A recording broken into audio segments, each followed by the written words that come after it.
गुफा में कदम रखने वाला कोई वापस नहीं आता। उनके ठीक सामने एक सफेद साया प्रकट हुआ।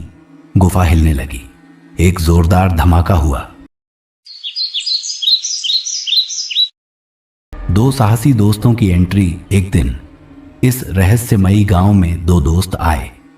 अर्जुन एक खोजी पत्रकार जिसे रहस्यमयी घटनाओं की सच्चाई उजागर करने का शौक था। विवेक उसका पुराना दोस्त जो जंगलों और पहाड़ों के रास्ते अच्छी तरह जानता था। दोनों का मकसद था मौत की गुफा के रहस्य को उजागर करना। गांव पहुंचते ही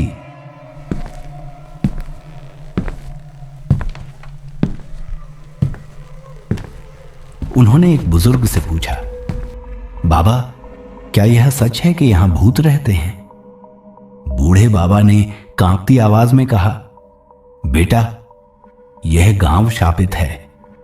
गुफा में कदम रखने वाला कोई वापस नहीं आता। अगर तुम्हें अपनी जान प्यारी है तो वहां जाने का ख्याल भी मत लाना। लेकिन अर्जुन हंसा। भूत वूत कुछ नहीं होते बाबा, ये बस लोगों का वहम है। विवेक ने उसे रोका। अर्जुन, कुछ बातें मजाक करने लायक नहीं होती। पर अर्जुन ने ठान लिया था और उसी रात उन्होंने भूतों की घाटी का सफर शुरू किया। रात के 12 बज रहे थे। पूरा गांव गहरी नींद में था। अर्जुन और विवेक पहाड़ियों की ओर बढ़े। चारों ओर घना अंधेरा था। हवा एक अजीब सी सिहरन पैदा कर रही थी। जैसे ही वे जंगल के रास्ते पहुंचे, अचानक एक भयानक बदबू आने लगी। ये बदबू कैसी है? विवेक ने नाक पकड़ते हुए पूछा।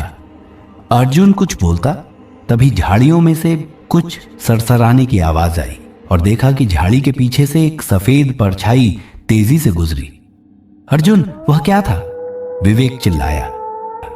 और तभी उनके ठीक सामने एक सफेद साया प्रकट हुआ। यह एक बूढ़ी औरत थी जिसकी आंखें लाल थीं और चेहरा जला हुआ था। तुम यहां क्यों आए हो? उसने फुसफुसाकर पूछा। अर्जुन कुछ बोल पाता, इससे पहले वह औरत हवा में गायब हो गई। हमें यहां से लौट जाना चाहिए, विवेक कांपते हुए बोला।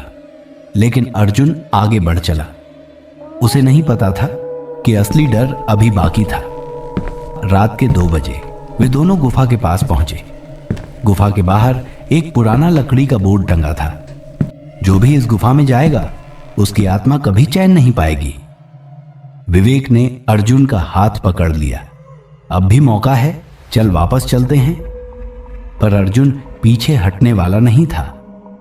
उन्होंने हिम्मत जुटाकर गुफा के अंदर कदम रखा। अंदर घुप अंधेरा था। पानी की बूंदें टपक रही थीं और हवा में अजीब सी सिसकियां गूंज रही थीं। अचानक तभी गुफा के अंदर से किसी ने जोर की चीख मारी, बचाओ! दोनों के पैरों तले जमीन खिसक गई। गुफा के अंदर अंधेरे में 2 जलती हुई लाल आंखें दिख रही थीं और फिर वो चीज उनकी तरफ भागने लगी। सामने खड़ा था एक अधजला हड्डियों का ढांचा जिसके बाल जल चुके थे और शरीर से धुआं निकल रहा था।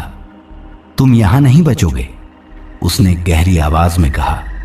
अर्जुन ने हिम्मत जुटाकर पूछा, तुम कौन हो? उस प्रेत ने कहा, मैं इस गांव का राजा था, लेकिन मुझे मेरे अपनों ने धोखे से मारकर इस गुफा में कैद कर दिया। अर्जुन और विवेक कांप उठे। हमें तुम्हारी मदद कैसे करनी होगी? अर्जुन ने पूछा। प्रेत ने कहा, इस गुफा के अंदर एक काला पत्थर है, उसे नष्ट कर दो, तभी मैं मुक्त हो सकता हूं। अर्जुन और विवेक भागकर गुफा के अंदर गए। वहां एक काले पत्थर की मूरत रखी थी। अर्जुन ने पूरी ताकत से उस पर वार किया। नहीं, गुफा हिलने लगी। एक जोरदार धमाका हुआ।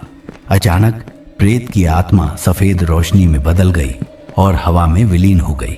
गांव अब शाप मुक्त हो चुका था।